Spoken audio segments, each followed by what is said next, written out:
হে মা দুর্গা, আমি সেই ছোট থেকে তোমার পুজো করে আসছি, কিন্তু আমি কি এমন পাপ করেছি মা যে তুমি আমার উপর এত বিরূপ?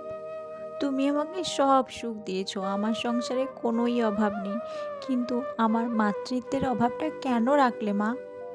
উত্তর দাও মা, উত্তর দাও। আজকে উত্তর না নিয়ে আমি কিছুতেই এখান থেকে যাব না মা। উত্তর দাও।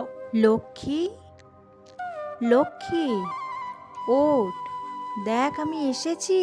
তুমি এসেছো মা? মা তুমি এসেছো? মা তুমি যখন আজকে এসেছো আমার ডাকে, তুমি যখন আজকে মুখ তুলে চেয়েছো এত বছর পর, আজ কিন্তু আমার প্রশ্নের উত্তর তোমাকে দিতেই হবে মা। বলো মা, বলো আমি কি পাপ করেছি আর কি করলে আমার কোল আলো করে একটা সন্তান আসবে? শোন, তুই কোনো পাপ করিসনি। তুই কি কোনো পাপ করতে পারিস?